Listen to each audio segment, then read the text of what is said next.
Dormindo no chão. Eles estão ali porque seus pais são pobres, entendeu? E eles não têm, às vezes, não tem nem onde ficar, não tem onde morar. Então o jeito é eles dormirem na rua. Isso nós chamamos de a cara do Brasil. A cara do Brasil é a cara de fome. Este dossiê foi produzido pelo Movimento Nacional de Meninos e Meninas de Rua.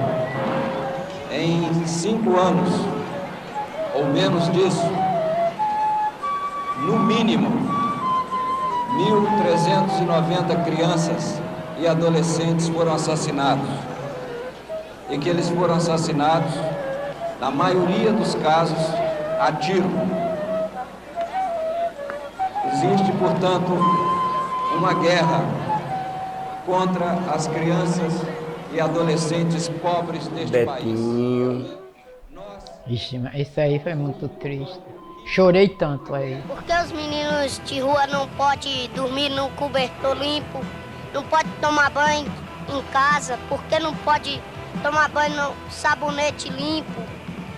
Se o governo pagasse um salário digno, um salário onde nós pudéssemos estar juntos, todo tempo junto com os pais, todo tempo junto com a mãe, a gente teria um sabonete, nós teríamos um cobertor limpo.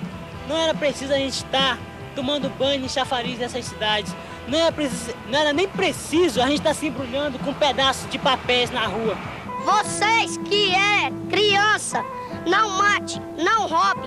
E muitos que eu já vi dormindo no chão, com chão puro, judiado, sem coberta, sem nada. Só no papelão só. Ai.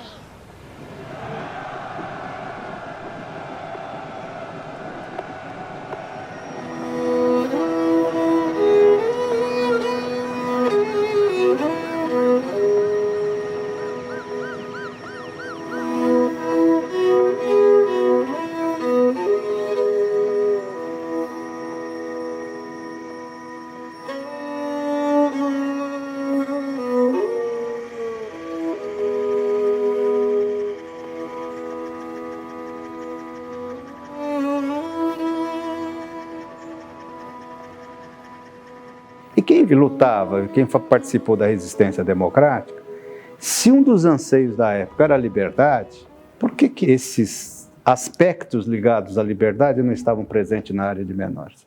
O Estatuto da Criança e do Adolescente deveria ter um subtítulo: Uma epopeia do povo brasileiro. É o diploma legal, o único diploma legal que não foi gestado nos gabinetes dos juristas. O único diploma legal brasileiro, internacionalmente invejado ao Brasil, que foi escrito a 1000 mãos e 1000 corações. Depois daqueles anos de regime militar, 2 décadas, as 2 leis que tínhamos no Brasil, o Código de Menores e a Política Nacional de Bem-Estar do Menor, elas faziam parte daquilo que a oposição àquele regime chamava de entulho autoritário. Ou seja, nós tínhamos leis no Brasil que era para fazer o controle social da pobreza. Então a FEBEM, ela era muito importante para a paz social de quem não quer ser incomodado por moleque de rua. Pega, guarda lá, esquece. A principal criação do regime militar foi a FUNABEM, depois deu origem às FEBEMs em alguns estados. Também nessa época eram internadas as crianças abandonadas, sem pais, com pais presos. Tinha então o setor dos menores e tinha o setor dos chamados delinquentes. Só devemos compreender o Estatuto à luz do movimento que levou à redemocratização do país, a uma nova Constituição e logo depois dessa nova Constituição, uma série de leis aí que vieram suceder o entulho autoritário. O primeiro movimento foi coletar as assinaturas para mandar, para reforçar a ideia da emenda constitucional do artigo 227. Foi muita luta. E para fazer o estatuto chegar até a gente, não foi fácil. Primeiro a gente teve que aprovar a Constituição. Aquele artigo 227 chegou para a gente com muita luta. A gente fez abaixo-assinada nas feiras livres, no metrô, nas praças.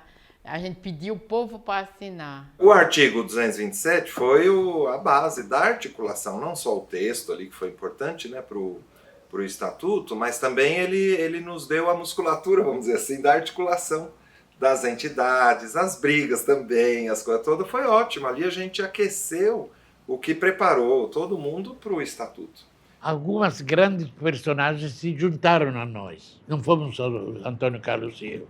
Maria do Rosário, Uti, Zeni, Paulo Afonso, todos começaram essa peregrinação. E a Assembleia Nacional Constituinte percebeu que não eram apenas boas intenções de duas pessoas. Era um movimento popular que estava invadindo a Assembleia Nacional Constituinte. O processo foi muito rápido, muito dinâmico, mas contemplava os dois momentos. O Fórum DCA, quando se convenceu da necessidade, olha, nós precisamos fazer uma legislação que substitua o Código de Menores, quando isso fica muito claro, se cria uma comissão de redação do Estatuto da Criança e do Adolescente. E essa comissão não tinha só juristas, muito pelo contrário, né? Os juristas estavam até em minoria. No Brasil, o Unicef viu esse movimento da sociedade, da igreja, dos movimentos sociais e falou, esse é o cenário perfeito. E ele percebeu que aqui estava surgindo uma diversidade de atores que abordava um tema com maior complexidade. Que o conjunto de fatores que entravam no debate da elaboração de uma lei era muito mais amplo do que apenas os fatores jurídicos. Aí você traz o padre Bruno com uma experiência comunitária de trabalho com crianças trabalhadoras assim na cidade inteira, com alta mobilização. Você vai pegar o Antônio Carlos Gomes da Costa, que ele empurrou lá, que era a experiência dele dentro da FEBEM lá de Minas Gerais, que já traz uma outra experiência. Você vai pegar já o Benê, que é um cara que vem da academia.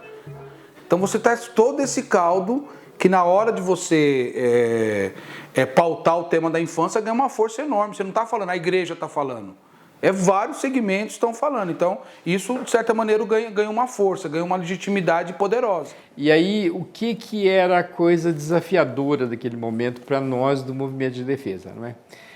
Bom, vivendo na ditadura militar, a gente sabia muito o que a gente não queria, certo?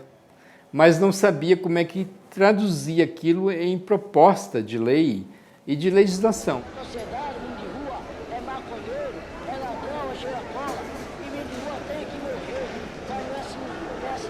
Nós não somos marginais, nós somos marginalizados. Isso sim, isso não tem ninguém que nos dê a mão. Vamos continuar pelas ruas, pela sarjeta do país, de norte a sul, de leste a oeste. O estatuto tem que ser aprovado, porque se não for aprovado, muitas crianças vão sofrendo. Muitas delas vão morrer. Eles pensam desta forma. O que eles querem, o que eles pensam, qual a aspiração deles. Essa aspiração, que vem de uma linguagem popular, amorosa linguagem popular, como é que nós transformamos em linguagem jurídica? A polícia é a principal causa da violência em todas as cidades. Em cada pessoa que você pergunta, a violência é mais por causa da polícia. Várias coisas estão acontecendo nesse mundo. Crianças morrendo, crianças apanhando. A única coisa que eu quero que aconteça nesse mundo é que destrua o esquadrão da morte.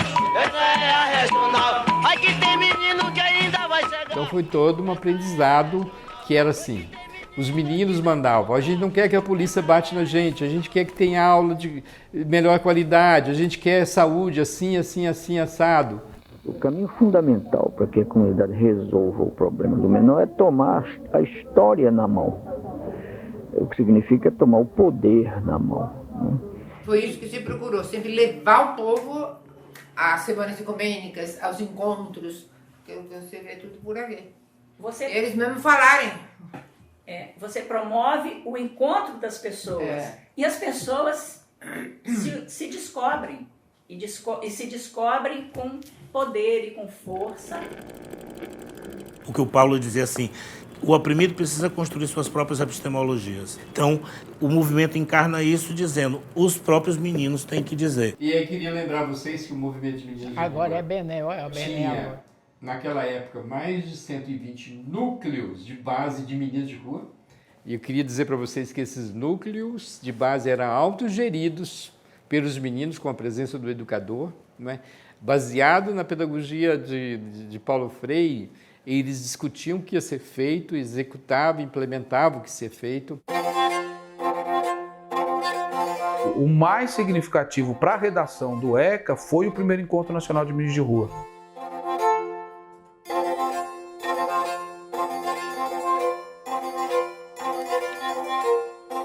O primeiro encontro trabalhou com vários temas, não sei se eu vou lembrar de todos. Eu lembro que eu fiquei no tema da família, mas foi trabalho, educação, família, saúde, acho que violência ou segurança, eram 5 ou 6 temas. E esses temas ficou para os 400 e poucos adolescentes, meninos que estavam ali, para eles estar discutindo. E isso virou um insumo de um relatório. Esse material é a parte que o movimento fala que foi a escuta dos meninos. Eu tenho muita esperança do menor conseguir as suas coisas aqui. Muitos menores param de estudar porque não tem o que comer, tem que ajudar seus pais a trabalhar, fazer um monte de coisa. Eu cato papel, engraxo, eu faço várias coisas. O que aparece na frente a gente tá fazendo, vende maçã, vende poncã. O que é mais difícil para mim, não ter o apoio dos políticos. E para mim é muito bom vir aqui para lutar por esse apoio.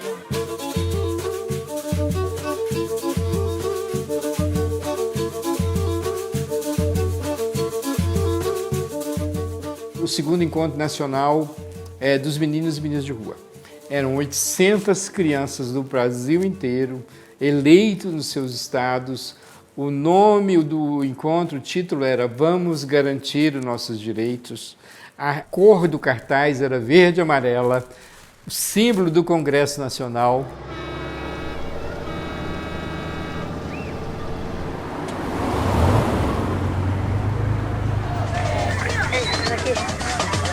Como é que foi essa viagem? Foi boa. Você vem da onde? De Porã, Londrina e Curitiba. Quem que te escolheu? Primeiro teve o encontro estadual, e a gente lá fez uma reunião, foi discutido. Daí como a gente foi no encontro estadual, escolheram a gente. Depois desse encontro a gente poderá ter mais união, mais paz, organização entre todos. A gente vai conseguir. Cada 40 meninos que tinha e jovem, você tinha que escolher um para ir para esse momento onde todo mundo queria estar, onde todo mundo queria que o outro tivesse também. O que nós vimos aqui é uma experiência de uma sociedade nova, de meninos de 17, 16 anos, administrando e coordenando um evento de tamanho porte. Isso nos mostra que se os homens que estão aí quiser, se pode governar esse país e que tem gente capaz para fazer uma nova sociedade. Porque o que esses meninos mostraram aqui, durante esse tempo, sem nenhuma pressão, tudo na base da pedagogia, da conversa, da dança, do brinquedo, provou que é possível se fazer um outro processo de gerir essa nação. E os meninos gritaram alto, os meninos mostraram isso às autoridades desse país. É a força do povo. Prova mais uma vez que não precisa ser doutor basta querer. Me lembro dos meninos de rua, o que é que você quer? Uma lei, os meninos desenhando. Eu me lembro de um menino aqui, fez um desenho, era tão complicado, mas o que eles queriam, o quê? Casa. E o que eles queriam no estatuto, eles foram botando. E aí Bené botava aquele tipo, rolo de papel, de cartaz, não, e levava. E aí o pessoal os juristas tiveram muito papel, muita sensibilidade de transformar em leis. Mas o estatuto foi feito com a força, com participação, com o querer dos meninos.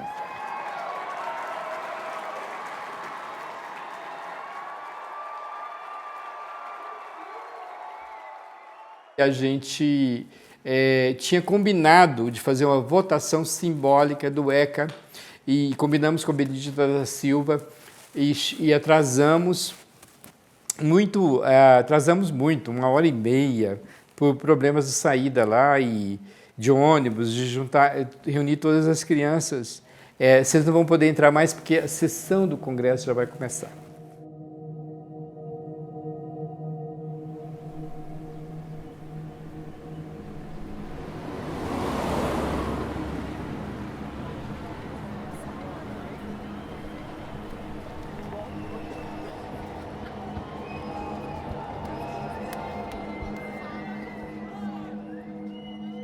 E como é bonito você ver a meninada ocupando aí o Congresso Nacional, a rampa, subindo nessa... Olha onde tem menino, tu percebe? Lá em cima. Não vou ser eu que vou parar esses meninos, certo? Nós vamos entrar. E entramos.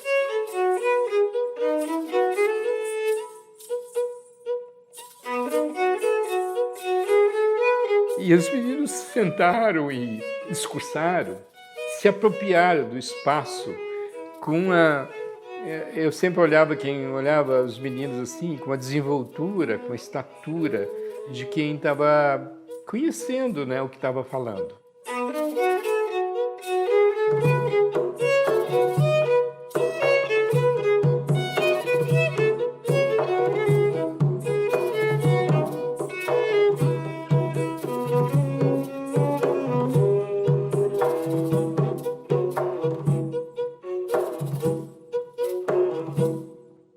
Os meninos, vamos arrombar, não era nem invadir, vamos arrombar.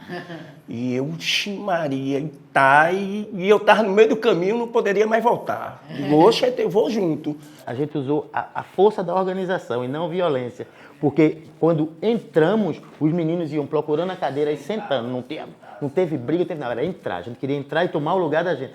Mas foi uma cena assim, impressionante, né, de você... A gente entender que aquela casa, naquele momento, era nossa. Neste momento, esta casa recebe uma responsabilidade que se traduz no comparecimento desses meninos de rua. Meninos esses que são filhos desta pátria. Câmara dos Deputados e Senado. A sua proposta para que a lei faça justiça a esses que simbolicamente hoje estão aqui sentados e que poderão no futuro ocuparem como deputados e senadores essas cadeiras e dirigirem a sua vida.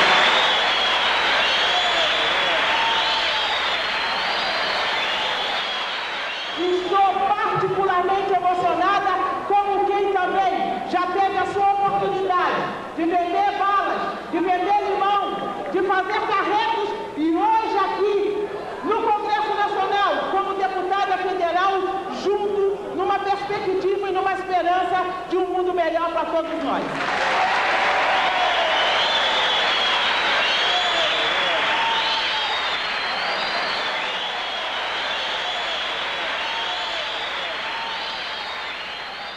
Nós chegamos a fazer uma sessão congressual com os meninos presidindo aquela sessão, meninos de rua, grupos que foram levados de Salvador, do Rio Grande do Sul e tal. E eu fiquei ao lado de um deles, o presidente, orientando o que ele tinha que falar. Ele dava a palavra Ele dava a palavra para o outro discursar. Foi uma sessão linda, viu? Tudo isso está dentro da nossa história.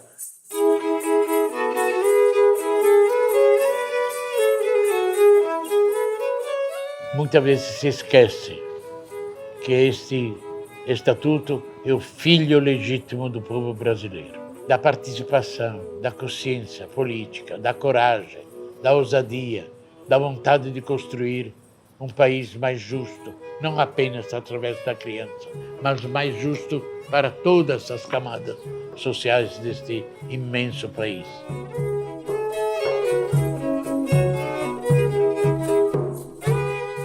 Agora aprovamos um estatuto, a gente entrando no Congresso, né, ocupando as cadeiras, fazendo a votação simbólica.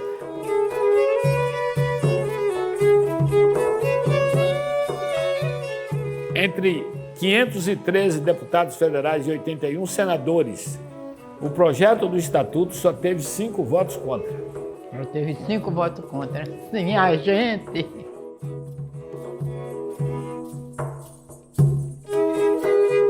Olha, nós temos uma grande campanha aí na frente.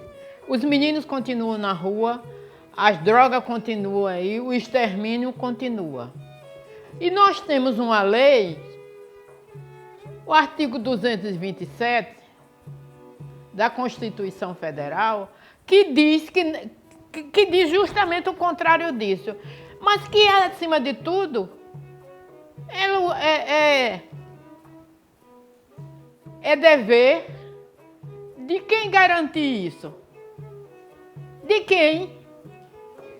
Do Estado. Então a gente tem que fazer uma campanha, e vocês que são mais jovens, que ainda estão com os meninos, temos que entrar nesse campo e começar a reanimar para que a gente faça a gente cobre não, a gente processe, não sei como é o termo que se diz aí na lei, o Estado por descumprimento da Constituição Federal, minha gente.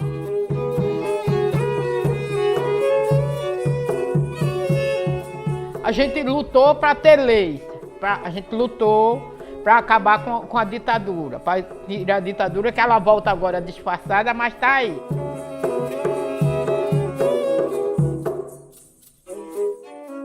A gente tem que ser radical mesmo. A luta não pode ser meio termo, não.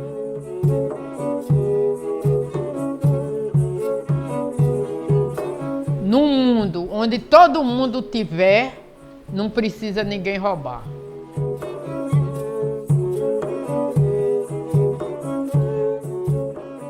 Nós não viemos a esse mundo para ter pobre e ter rico. Para ter quem joga comida no mato e tem quem come comida do lixo. E tem gente que nem consegue chegar no lixo. Nós não viemos nesse mundo para isso não, gente. Não viemos.